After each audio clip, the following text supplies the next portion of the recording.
Ahojte a vítajte na dnešnej mojej prezentácii na tému adaptácia na zmenu. Myslím si, že je to veľmi dôležitá téma, pretože zmeny sú všade okolo nás a je dôležité, ako sa na nich dokážeme adaptovať, hlavne v športe. A málo sa o tej téme hovorí, takže som rada, že tento priestor mám a dúfam, že si prezentáciu užijete. Volám sa teda Zuzana Pšenáková, som športová psychologička. Pracujem so športovcami, či už s reprezentantami alebo s rôznymi športovými tímami, s trénermi, s rodičmi, na tom, aby boli športovci dobre pripravení na výkon, hlavne po tej psychickej stránke. Poďme rovno na to.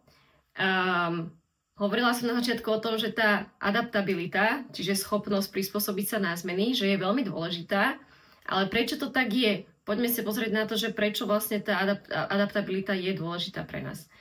V prvom rade je to kvôli tomu, že v dnešnom svete sa naozaj veľa vecí veľmi rýchlo mení a my sa na nich potrebujeme adaptovať, prispôsobiť sa im. Potrebujeme sa v nich naučiť fungovať. A to je, či už je to v živote, alebo je to v športe, je to isté, s tým, že šport je ešte dynamickejšie prostredie, v ktorom tie zmeny sú naozaj že veľmi, veľmi časté. Či už keď si zoberieme prestupy, zmeny tímu, zmena trénera, možno nejaké medzikultúrne týmy, v ktorých je viacero kultúr, ktoré potrebuje spolu nažívať. Tak to sú všetko ako témy, o ktorých sa potrebujeme baviť, ale rovnako sú to aj tie životné zmeny, že keď meníme prácu, z vysokej školy ideme teraz do práce, zo strednej školy na vysokú školu, keď meníme triedu, keď sa nám mení partia ľudí, keď prichádzame do nejakého nového prostredia, skúšame nové veci, nové aktivity, tak všetko je to ako keby tá zmena. Niektoré sú samozrejme väčšie a niektoré sú menšie. Niektoré zmeny sú také ako pozitívnejšie, že nás vlastne viac tešia, niektoré sú menej pozitívne, úplne sa z nich netešíme, ale teda tá adaptabilita a schopnosť prispôsobiť sa na zmeny je strašne dôležitá na to, aby sme dokázali dobre fungovať.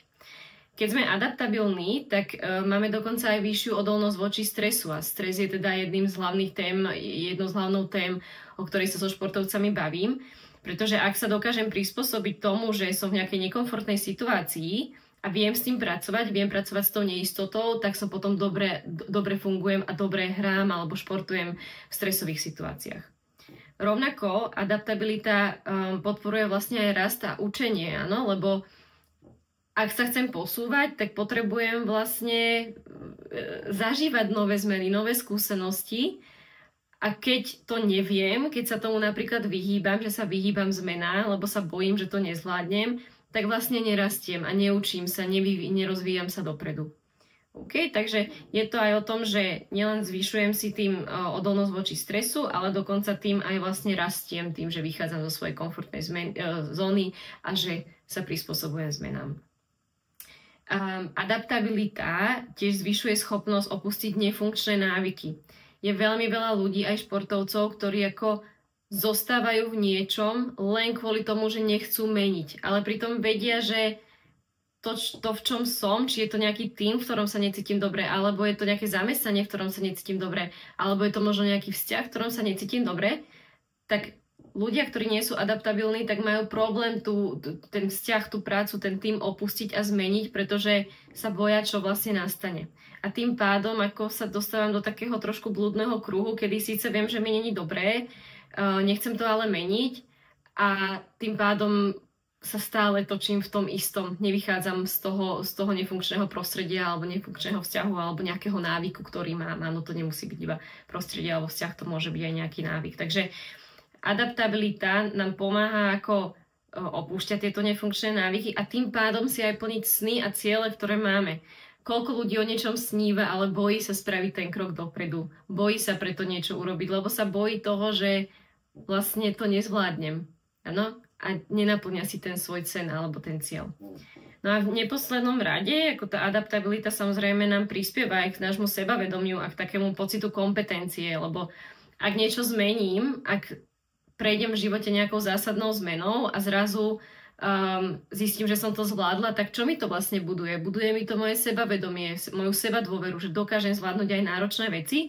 Takže tá adaptabilita je naozaj dôležitá, málo sa o nej hovorí a pritom naozaj, že keď si všimneme, tak jednak ju potrebujeme, lebo tie zmeny sú neustále Jednak nám pomáha v stresových situáciách, buduje nám sebavedomie a hlavne nám pomáha naplniť naozaj naše ciele a sny, pretože nám dovoluje vystupovať z nejakého komfortu a meniť veci, opúšťať niečo, čo mi nefunguje a nahradiť to niečím funkčnejším. Takže poďme na to.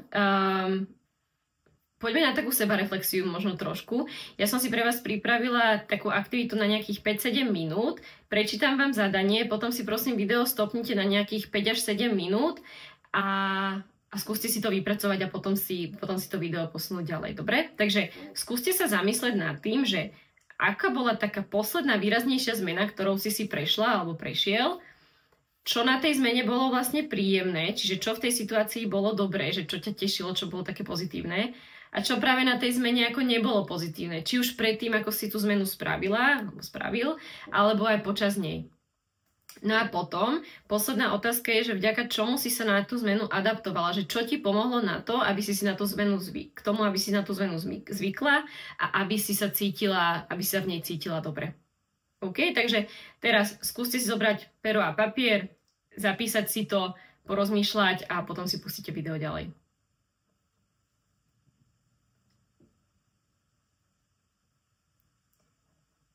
Dobre, keď už máte tú aktivitu hotovú, tak poďme sa teda pozrieť viac na tú zmenu a viac na to, čo z psychického hľadiska, aké sú tie aspekty zmeny z psychologického hľadiska a čo sa vlastne v tej zmene deje. Keď si zoberieme, že ideme niečo meniť, tak ono to prináša so sebou strašne široké spektrum emócií. Či už je to obava z tej neistoty, že teraz čo bude, či to zvládnem, či to bude lepšie, ako to bolo predtým, alebo to bude naopak horšie. Áno, to vlastne nikdy nevieme, keď ideme do tej zmeny. Ale bez toho, aby sme tú zmenu urobili, tak to vlastne aj nikdy nezistíme. Ale prináša to veľký pocit neistoty, veľký pocit obavy, že to nevíde. Môže to priniesť aj rôzne stresy, môže to priniesť aj ako smútok za tým, že čo som stratila, čo bolo predtým, čo opúšťam možno, áno, že keď opúšťam nejaký tím a idem do nového tímu, tak možno, že mi z toho tímu niečo aj bude chýbať z toho predošlého, áno.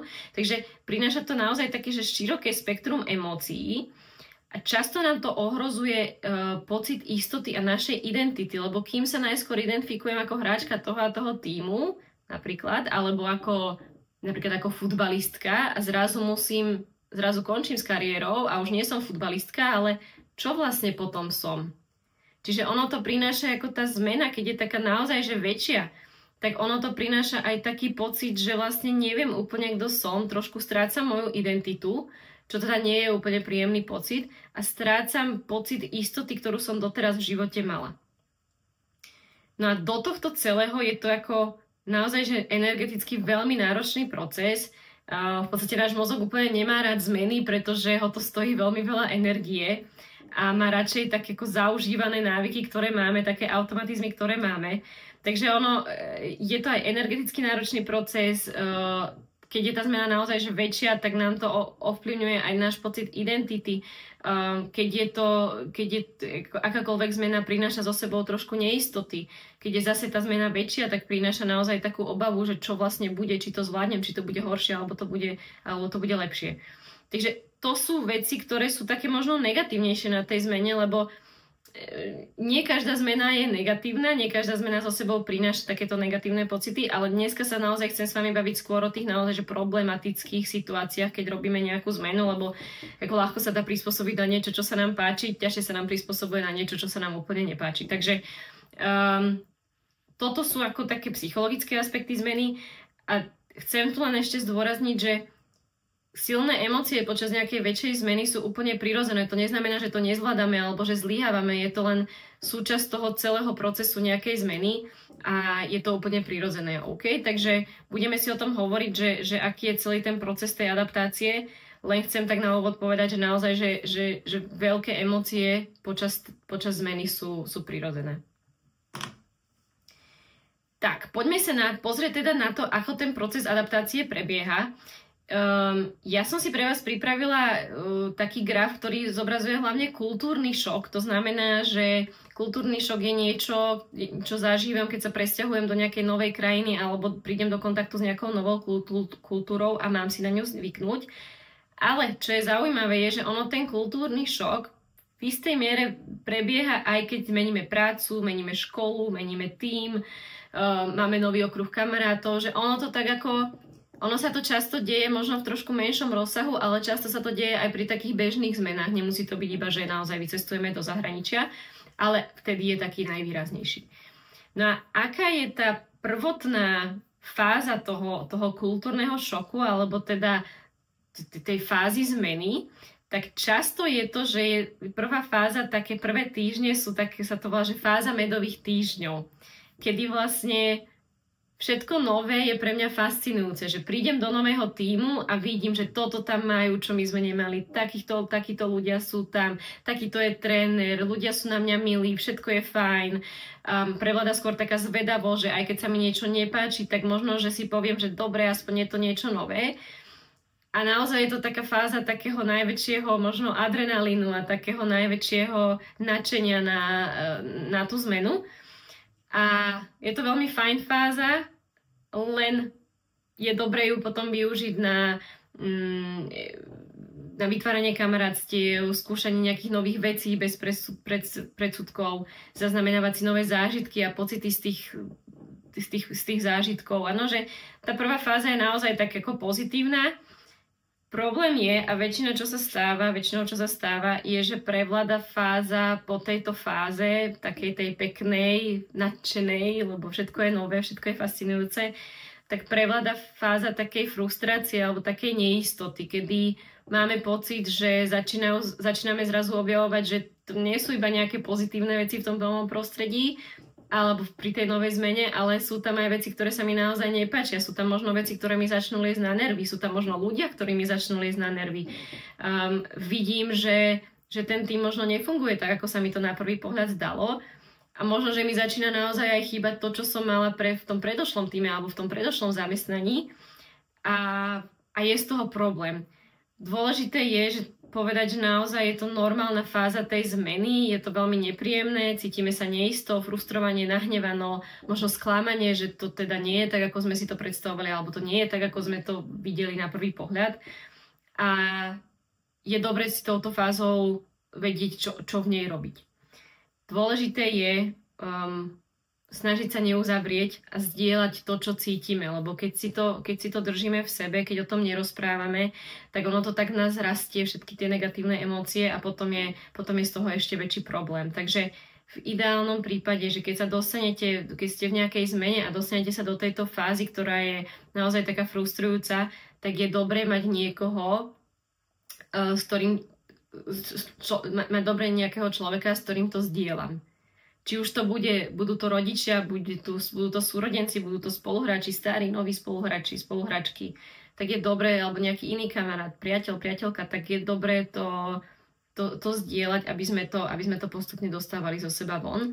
Ak nemám takého človeka, tak veľmi odporúčam si založiť denník a zapisovať si to, čo cítime a tak nejako si to v sebe tým pádom spracovávať.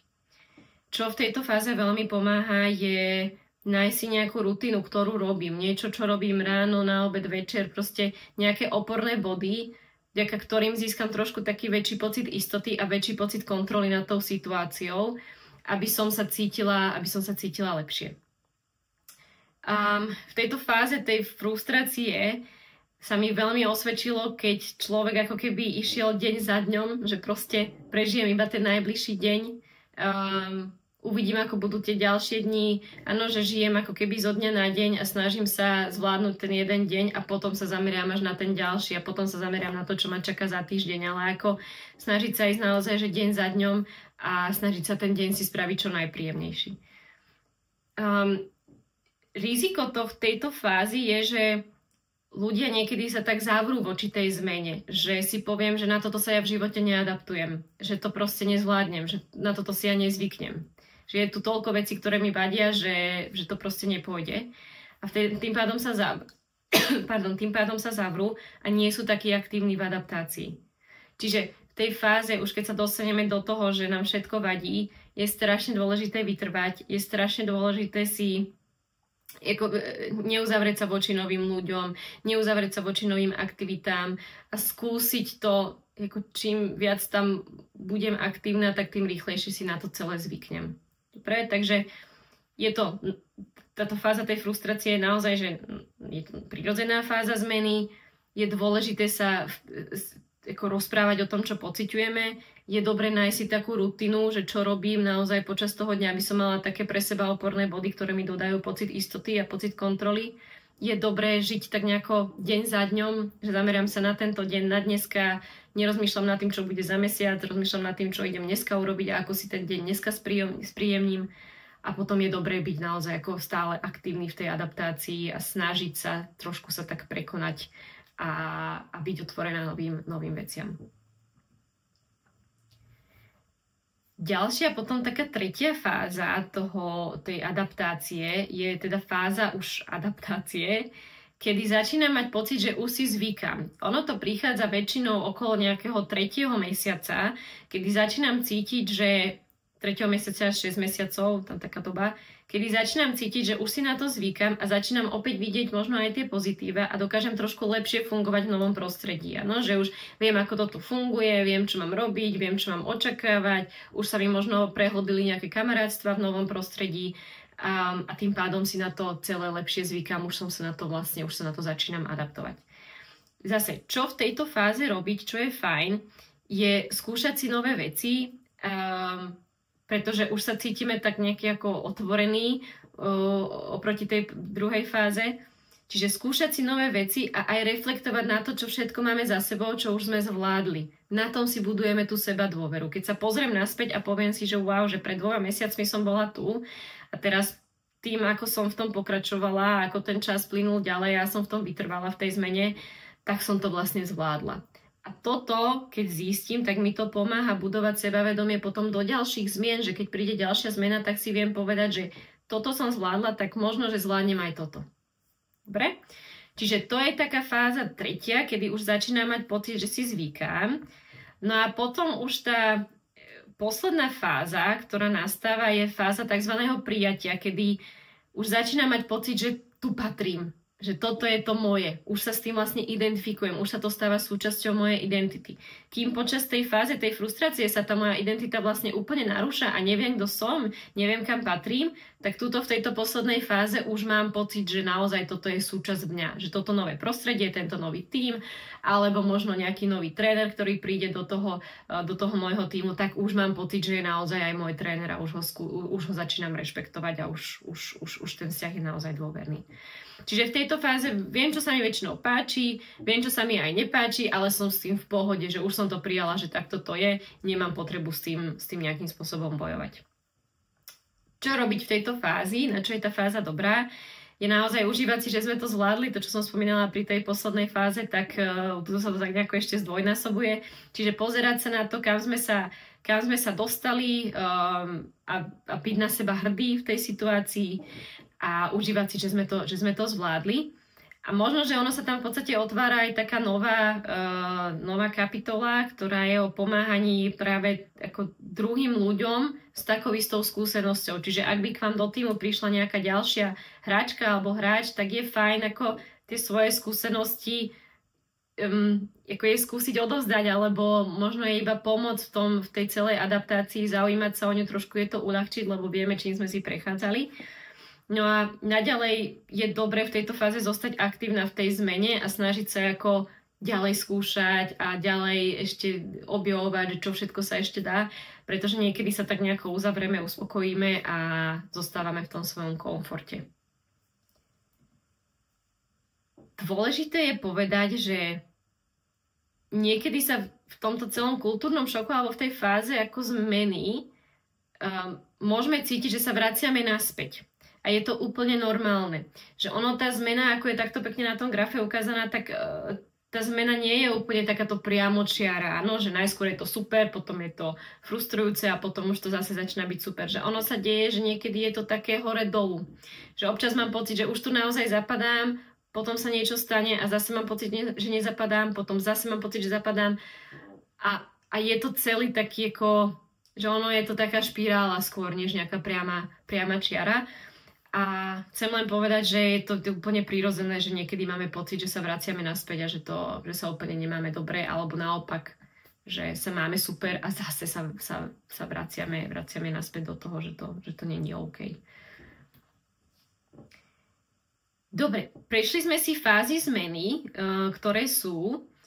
A teraz možno poďme ešte do toho obdobia pred tou zmenou, pretože myslím si, že je veľmi dôležité, že niektorí ľudia sa ako keby boja vlastne tú zmenu urobiť, lebo im v tom bráni ako strach z tej neistoty, strach z toho, čo príde, alebo naopak nepríde. Čiže čo vtedy? Najskôr, keď sa odvažujeme robiť nejakú zmenu, tak najskôr potrebujeme naozaj zvládnuť tie naše vnútorné pocity. Tie obavy, tú neistotu, tú potrebu kontroly a potrebujeme tak trochu zistiť, že čoho sa my vlastne obávame. Že čo je ten najhorší scenár, ktorý sa môže stať a či to dokážem zvládnuť, ten najhorší scenár. Áno, aká je pravdepodobnosť, že ten najhorší scenár sa stane. Lebo niekedy si predstavujeme také katastrofické scenáre, že predstavujeme si len to najhoršie, ale tá pravdepodobnosť toho, že sa to stane, je naozaj ako malá. Čiže najskôr je dobre zistiť, odkiaľ tá obava ide, čoho sa vlastne obávam a skúsiť pracovať s tým. A potom je dobré spomenúť si na zmeny, ktoré sme už zvládli. Skúste sa, keď budete na budúce skúšať niečo meniť, skúste sa zamyslieť nad tým, že čo už ste zvládli, čo už bolo dobre, kedy bola nejaká zmena, ktorá bola pre vás náročná, ale dobre ste ju zvládli a teraz ste vlastne radi za to, že tá zmena sa stala, lebo vám priniesla nové veci do života. Skúste sa zamerať na to, že spomente si proste na veci, na zmeny, ktoré už ste zvládli, lebo vám na tom narastie tá istota, že síce možno neviem, čo sa bude diať, ale viem, že už som niečo podobné zvládla a tak možno, že zvládnem aj toto. Ďalší teda ten bod je naozaj práca s tými katastrofickými scenármi, o ktorých sme si hovorili.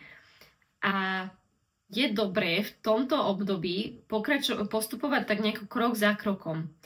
Že nemusím ja tú zmenu celú spraviť hneď a nemusím sa hneď adaptovať, že hneď od prvého dňa sa niekde budem cítiť dobre, ale naozaj môžem to robiť všetko krok za krokom. Že napríklad idem do nového tímu, tak nemusím byť hneď so všetkými kamarátka, nemusím hneď vedieť všetko, celý herný systém, ktorý ideme hrať, ale môžem sa prvý deň porozprávať, skúsiť nadviazať konverzáciu s niekým, potom ďalší deň môžem nadviazať konverzáciu s trénerom možno, potom ten ďalší deň môžem nadviazať komunikáciu s nejakou inou babou a za 2-3 týždne môžem niekoho možno, že môžem pozvať tým na kofolu po tréningu alebo na nejakú hociakú limonádu na kávu.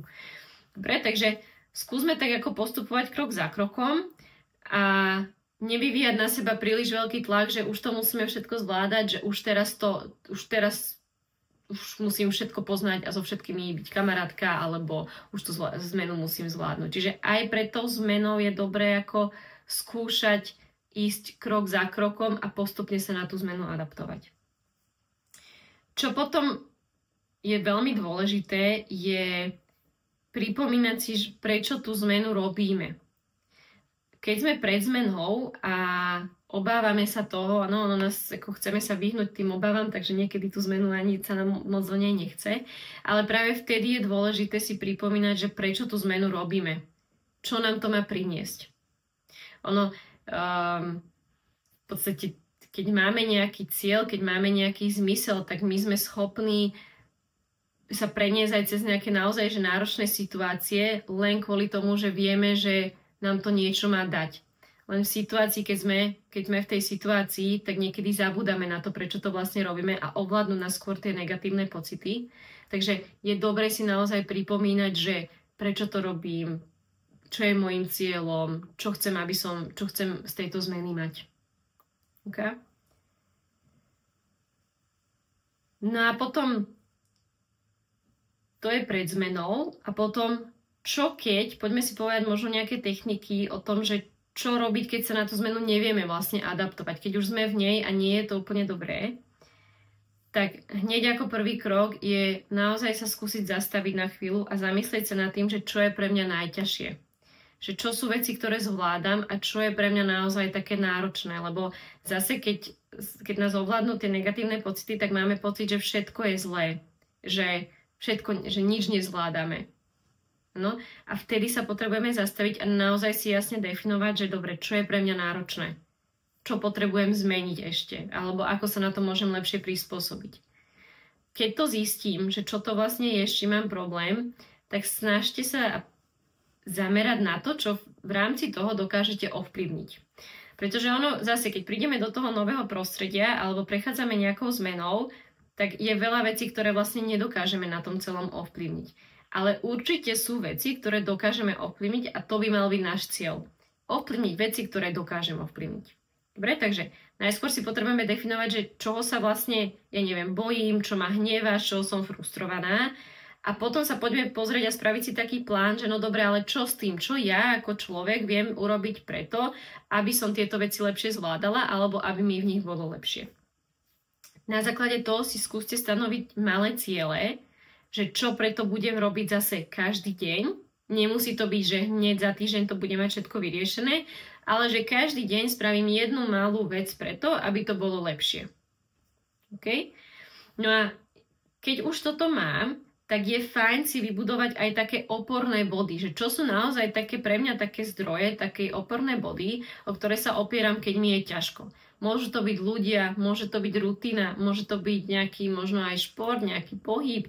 Proste čo robím v situácii, kedy mi je naozaj ťažko, čo sú tie moje zdroje. A ak by to náhodou nešlo, že je to stále náročné pre vás, tak je dobré v tom momente tej zmeny požiadať o pomoc, skúsiť to prebrať, ja neviem, s trénerom, s rodičmi, skúsiť možno ísť za nejakým psychológom alebo mentálnym trénerom, aby vám s tým pomohol, aby vás niekto ako trošku tak nasmeroval a skúsil vám pomôcť spracovať si všetky tie emócie, ktoré sa vo vás odohrávajú. OK? Dobre. To sme mali také ako to bola taká hlavná časť tej prednášky. A poďme sa ešte pozrieť na to, že ako si budovať tú adaptabilitu v bežnom živote.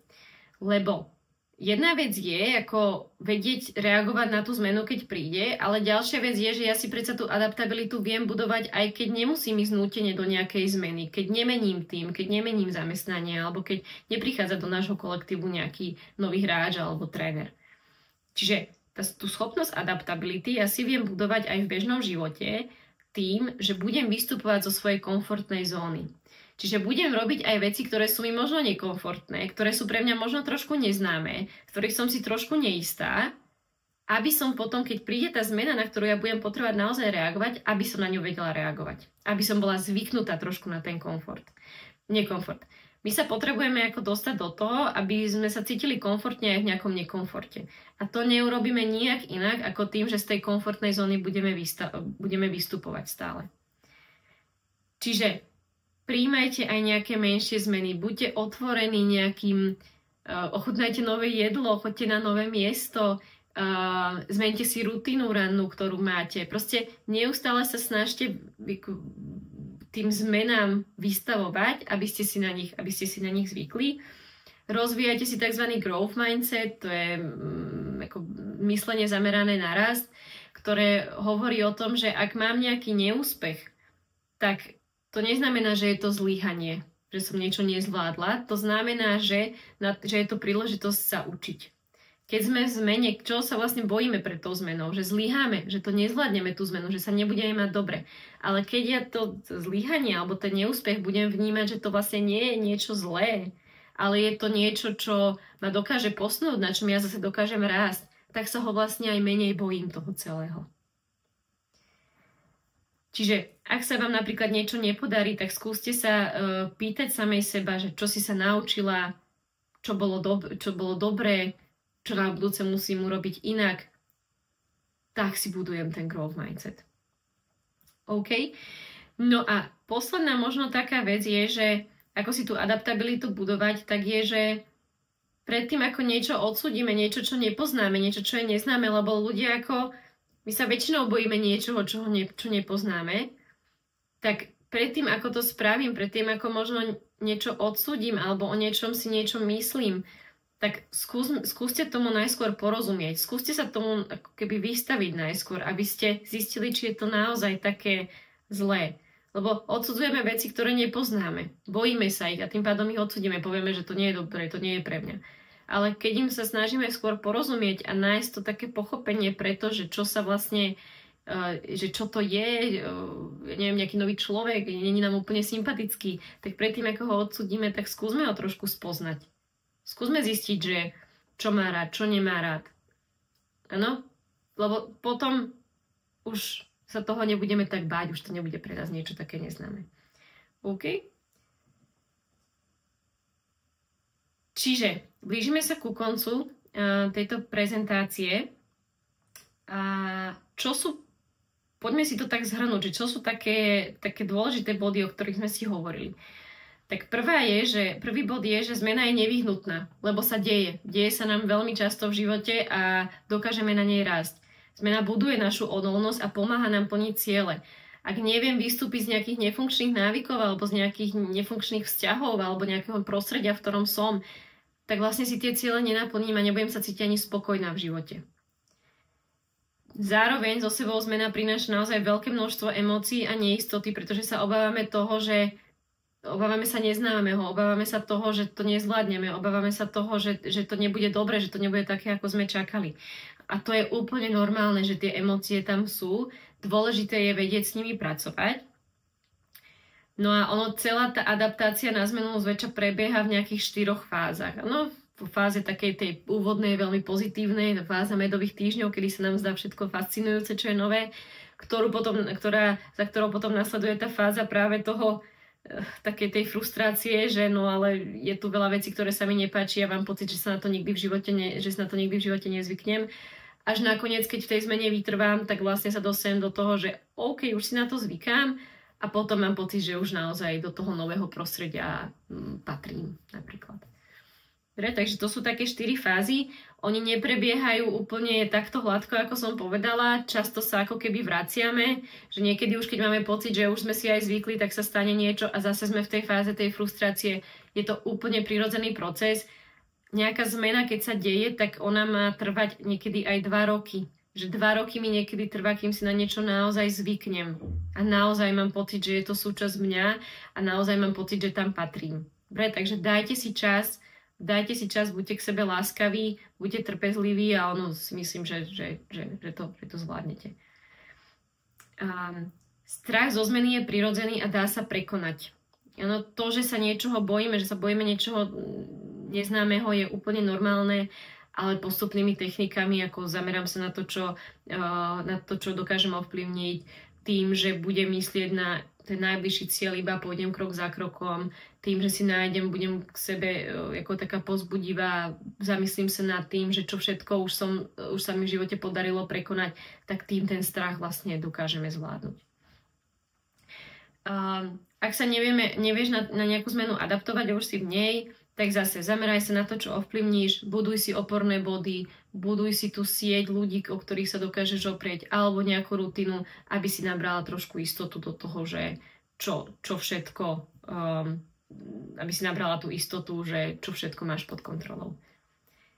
No a posledná, možno, že a zároveň ako veľmi dôležitá takeaway message je, že schopnosť adaptovať sa na zmeny sa dá budovať aj v bežnom živote. Tým, že budeme vystupovať z nekomfortu, tým, že sa nebudeme báť niečoho nového, budeme to chcieť spoznať, budeme chcieť tomu porozumieť, tým, že naozaj si budem aktívne vyhľadávať nové veci, tým všetkým sa dá budovať adaptabilita, ktorú potom dokážem použiť v situáciách, kedy naozaj potrebujem spraviť nejakú veľkú zmenu a chcem si v nej veriť.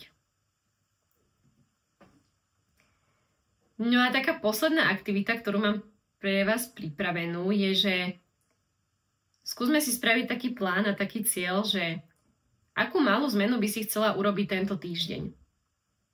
Čiže bavili sme sa tu o zmene, bavili sme sa tu o tom, že tá adaptabilita sa dá naozaj rozvíjať každý jeden deň, tak skús sa tak zamyslieť nad tým, zase na nejakú minútku, že akú zmenu by si chcela urobiť tento týždeň.